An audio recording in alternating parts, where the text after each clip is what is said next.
Como es habitual, a esta hora vamos a tener nuestra mesa de análisis en la Ciudad de México, en el Valle de México, porque es la Ciudad de México y la zona conurbada, Tlalnepantla, Naucalpan, Ecatepec, Nezahualcóyotl. Somos casi 23 millones de personas, 23 millones que demandan agua todos los días.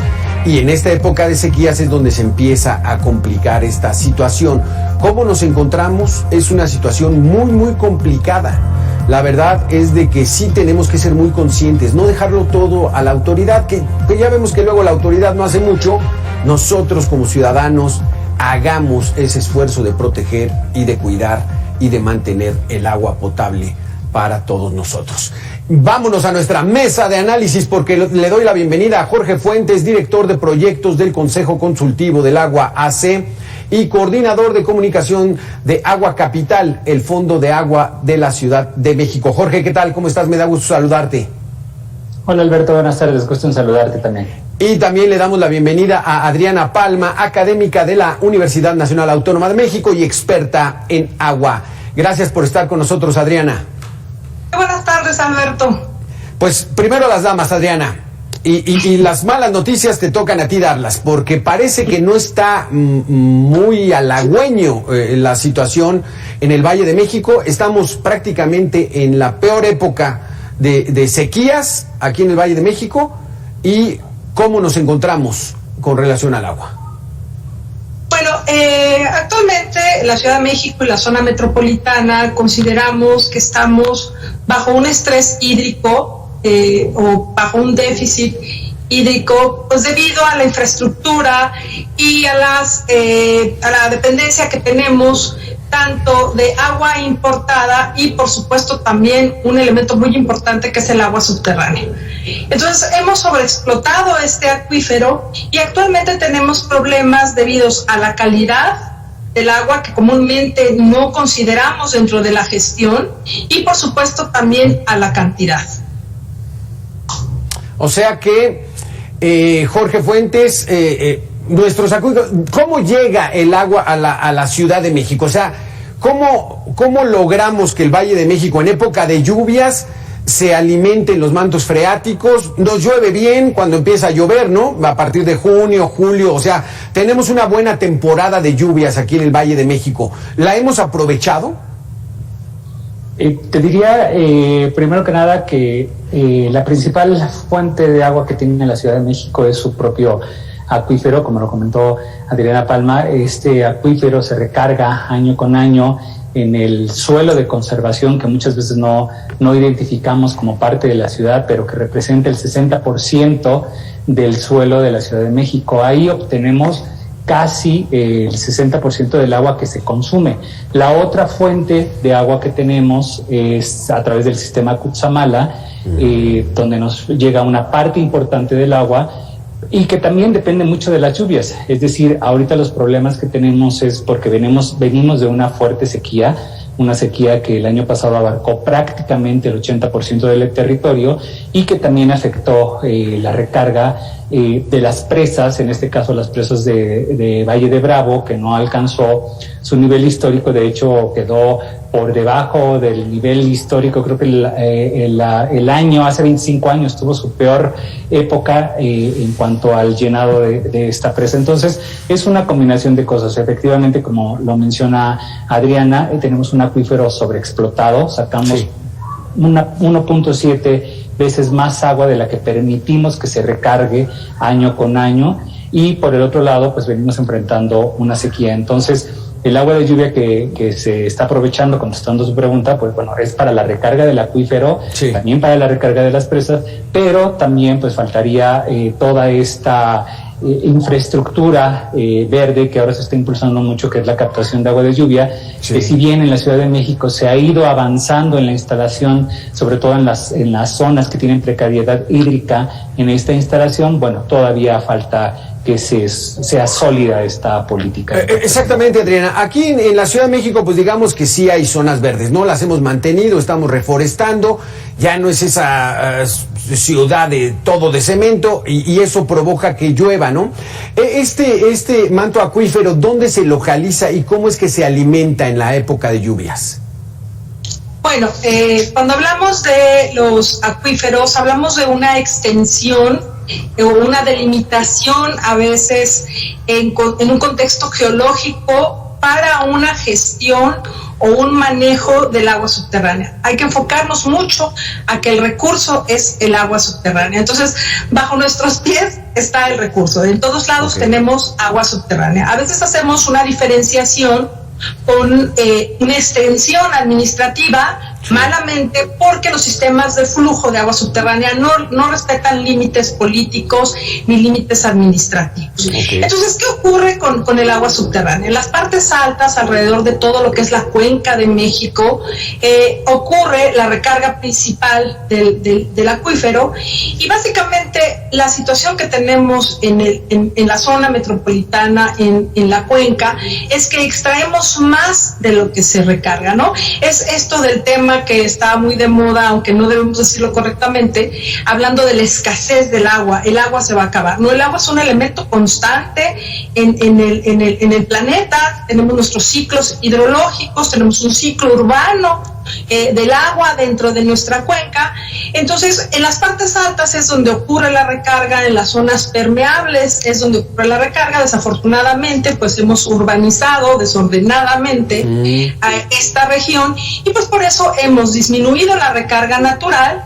Y también lo que no favorece mucho es esta gestión o este manejo del agua en el que debemos de disminuir el consumo o más bien gestionar la demanda y hacer un reuso más importante del agua. Todo el agua que generamos, el agua residual y el agua de lluvia que generamos en la cuenca, pues así como importamos agua para abastecer el consumo, también toda nuestra agua residual la exportamos hacia el norte de esta cuenca, cuando deberíamos de hacer una mejor gestión dentro de la zona, por cuestiones ambientales, económicas y sociales. Quiere decir que los aztecas no estaban tan equivocados, o sea, que vieron el valle y con estas montañas que nos rodean, el Ajusco hacia Tlalpan, pues bueno, ahí el agua llueve y entonces es donde se canaliza y se va al manto freático, ¿no? Y de ahí es donde la sacamos. ¿Cuesta mucho trabajo sacarla del subsuelo, Jorge, o estamos bien técnicamente en estos momentos? Bueno, el problema que ahora tenemos, yo te diría, es que cada vez sacamos el agua de mayor profundidad y estamos sacando un agua que en algunos casos ya es, por decirlo en un lenguaje común, es muy vieja. Hay pozos que se están explorando abajo de 1,200 metros. Entonces, sí existe la tecnología, el sistema de aguas tiene mucha eficiencia en todos los pozos de donde extrae el agua, pero yo te diría que un problema que tenemos actualmente es que cada vez extraemos agua de mayor profundidad con contaminantes, con formas más complejas para hacerla potable. Entonces, eso sería tal vez lo que no es adecuado. Adriana, vamos a la labor de las autoridades. Aquí en el Valle de México están coordinadas ya las autoridades de diferentes estados, de diferentes entidades. ¿Están trabajando bien? Yo considero que sí se están realizando las actividades necesarias, pero no es una labor sencilla. En sí la zona metropolitana es muy compleja porque tienes autoridades en materia de agua a nivel federal, estatal y local, ¿no? Quiere decir que se incorpora a la CONAGUA, a los organismos operadores, y entonces esto hace que la gestión sea un poco compleja. Yo creo que lo que tenemos que promover, y esto pasa en la zona metropolitana, esto pasa en el país, esto pasa a nivel mundial, que tenemos que desarrollar, tenemos que empezar a innovar en tecnologías sobre el aprovechamiento del agua subterránea y del agua superficial, por supuesto, y sobre la gobernanza y la componente social y la componente económica para una mejor gestión del agua subterránea. Tenemos retos muy importantes, no solamente ahorita que es lo que siempre hablamos sobre cantidad del agua, del agua en el país, en la zona, sino tenemos que enfocarnos mucho a la calidad. Yo creo que un reto a futuro es enfocarnos a la calidad del agua, porque de los estudios que hemos hecho en el Instituto de Ingeniería, pues sabemos que tenemos un volumen disponible o la delimitación en el acuífero en la zona que sería de la Ciudad de México, Chalco y Texcoco. Consideramos que tenemos una cantidad para un escenario futuro de asequibilidad, ¿no? O de disponibilidad del agua, pero tenemos problemas en términos de calidad de ciertos componentes que se trata el agua y se suministra, ¿no? Más en el norte, por ejemplo, Cuautitlán, Pachuca y otras zonas, pues ahí las condiciones son muy distintas. Ya la cantidad se empieza a ver afectada y entonces tenemos que empezar a trabajar de forma conjunta. Y también lo que venimos diciendo y desarrollando es que a veces hablamos de el agua en la Ciudad de México, el agua en la zona metropolitana o el agua en la Cuenca de México. Tenemos zonas específicas con problemáticas muy distintas, problemáticas en cuanto a cantidad, a calidad, a economía, a conflictos sociales, etcétera. Entonces yo creo que es un tema complejo, es un reto, pero yo creo que todos los actores están haciendo su mejor esfuerzo, y algo muy importante es que tenemos que involucrar esta parte social, que a veces no está la componente social dentro de las decisiones en relación a los recursos hídricos, y a veces olvidamos la componente ambiental, ¿no? Y sobre todo hablando de la Ciudad de México, que siempre ha sido, yo digo, en la Ciudad de México y bueno, en toda la cuenca, pues siempre ha sido una lucha de un medio lacustre con un medio urbano. Se nos olvidan mucho las condiciones vírgenes de lo que era esta cuenca antes de urbanizarla desmedidamente. Aquí, antes de hablar de la responsabilidad social, porque vaya que tenemos responsabilidad, Jorge Fuentes, los legisladores de la Ciudad de México, del Estado de México, de Morelos, de Puebla, ¿están trabajando bien o están atendiendo otros temas cuando el agua debería ser una de sus prioridades? Bien, en el caso particular de la Cámara de Diputados de la Ciudad de México, te puedo decir que en la legislatura anterior se hizo un trabajo muy importante a través de foros de consulta con organizaciones sociales, con especialistas académicos, en donde se fue configurando una propuesta de una nueva ley de aguas para la Ciudad de México, en la que de manera innovadora se incluían temas como captación de agua de lluvia, temas de soluciones basadas en la naturaleza, de protección del suelo, de conservación. Entonces, en esa experiencia te puedo decir que sí hubo un gran avance. A final de cuentas, esta iniciativa no prosperó.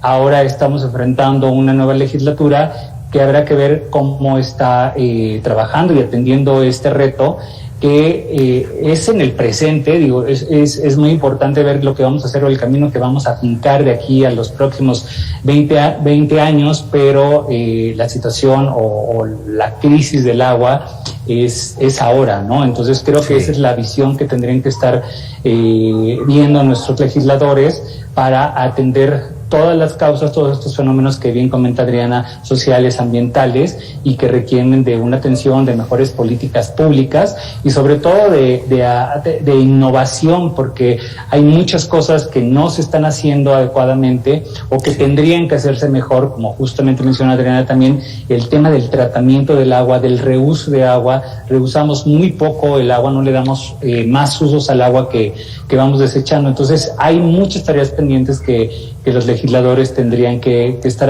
atendiendo, pues, de la mano de la autoridad para tener mejores políticas públicas. En este asunto que es muy importante, Adriana, somos muchos los usuarios del agua y además, pues, las aguas negras son cantidades estratosféricas. ¿Cómo vamos en ese proceso? ¿Estamos trabajando bien en todo el proceso de recuperar esa agua, a esas aguas negras? Sí, también es algo complejo. Actualmente se están empezando a desarrollar varios proyectos con lo que se está tratando de incrementar el reuso de las aguas residuales en combinación con las aguas, con el escurrimiento de agua de lluvia, pues para diferentes fines. Hay muchos usos en los que podríamos aprovechar este recurso. Hay mucha renuencia cuando pensamos en que podamos hacer un reuso directo potable, pero bueno, hay muchos mecanismos en los que lo pudiéramos hacer. Tenemos que empezar por sanear muchos cuerpos de agua y también pues, implementar estos proyectos que se están gestionando para hacer un saneamiento y tratar de reusar esta agua residual tratada, ya sea para un intercambio en usos, por ejemplo, darle a la agricultura un agua de buena calidad y dejar que la extracción de agua de primer uso se haga para la agricultura y se deje para consumo humano, o bien podemos hacer proyectos de recarga gestionada de acuíferos, que eso se está haciendo a nivel internacional con impactos en la mayoría de los casos favorables en términos económicos, de sustentabilidad, de conservación del ambiente, y sí se están empezando a desarrollar los proyectos. Es imperativo, porque sin reuso nunca vamos a lograr, con una baja de la demanda, una mejor gestión del agua y un reuso en la zona, nunca vamos a lograr la sustentabilidad ni la sostenibilidad si no hacemos estas acciones. Jorge, en estos momentos estamos en temporada de sequías. No vamos a ver lluvias en abril y mayo hasta que empiece a llegar la temporada de huracanes. ¿Es correcto esto?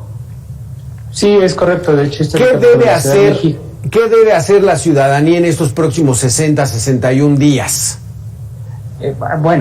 Sin lugar a dudas, es importante hacerlo en esta temporada de estiaje, pero realmente incorporarlo en todos los días de su vida, pues evidentemente hacer un uso racional del agua. Hay muchas maneras, hay muchos tips que se han compartido pues durante décadas. El famoso ciérrale, lo de captar el agua cuando te vas a bañar, la primera agua que sale, que normalmente es fría y la dejamos correr, poner la cubeta en la regadera, enjabonar los trastes y después abrir la llave una vez que los tienes enjabonados. En fin, todos estos tips que podemos hacer desde casa. Yo siempre, cuando he tenido oportunidad de tener un taller, una plática, siempre les digo, incorporen un tip a la semana hasta que se vaya haciendo un hábito. En tu primer semana coloca una tina debajo de la regadera cuando te vayas a bañar. En la siguiente semana recolecta toda el agua que puedes. Ops, se frició un poquitito. Adriana. Tu automóvil. Perdón, Jorge. Adriana, entonces, es responsabilidad también del consumidor, del ciudadano, de la sociedad civil, el también cuidar el agua. No todo se lo debemos dejar a las autoridades. ¿Qué tenemos que hacer? Por supuesto, yo creo que como usuarios, todos del agua, tenemos que comprometernos también a hacer un uso adecuado, pero también quisiera mencionar algunas cosas que creo que son importantes. Una, pues esa es la relevancia del agua subterránea. Este año es el año del agua subterránea, haciendo visible lo invisible, y la importancia porque es la fuente que nos va a dar una resiliencia y que nos va a permitir afrontar el cambio climático. Entonces, en época de sequías, nosotros podemos depender y sobreponernos a los efectos de las sequías haciendo un buen uso de las aguas subterráneas. Pero en época de lluvias o en época en la que nosotros, digamos, así como es como una cuenta de ahorro, ¿no? A veces puedes gastar un poquito más, pero tienes que ahorrar cuando puedas hacerlo para ir gestionando tus recursos, pero nunca gastar más de lo que tenemos. Sí. Así debe ser el agua. Y otra cosa muy importante que yo creo es una responsabilidad también que tenemos sabemos que tenemos derecho al agua, sabemos que el agua es un recurso natural al cual tenemos derecho, pero sí tenemos que pagar por los servicios del agua. Tenemos que recordar que lo que nosotros pagamos es por la infraestructura, por el beneficio de que cuando yo abro la llave de mi casa, yo tengo el agua. Entonces, todo lo que nosotros debemos de, hay una muy baja recaudación por el pago del agua a nivel nacional, que yo creo que eso facilita, o sea, lo debemos de implementar, debería de ser obligatorio, el que paguemos el servicio, la infraestructura. Hablando de escasez del agua, que no debemos decir escasez, es básicamente que a veces esa escasez se refiere a un deterioro o a una falta de infraestructura que te permita que tú tengas acceso a un agua de buena cantidad y de buena calidad. Muchísimas gracias, y quiero rectificar el mensaje, porque lo dije mal y fue su servidor. No tenemos que cuidar el agua cuando hay época de sequías, hay que cuidarla todo el tiempo. Y como bien dices, Adriana, cuando hay época de lluvia y estamos todos aquí inundados y preocupados porque no se va el agua por el drenaje profundo, de todos modos hay que estarla cuidando, porque así mantenemos nuestros mantos freáticos bien cargaditos para cualquier época del año. Así que Adriana Palma, académica de la Universidad Nacional Autónoma de México y experta en agua, muchísimas gracias por estar con nosotros. Gracias, Alberto, muchas gracias. Jorge Fuentes, director de proyectos del Consejo Consultivo del Agua, AC, muchísimas gracias, Jorge, también por tus conceptos. Gracias, Alberto. Buena tarde. Esperamos vernos pronto por este espacio. Gracias por estar en Mega Noticias.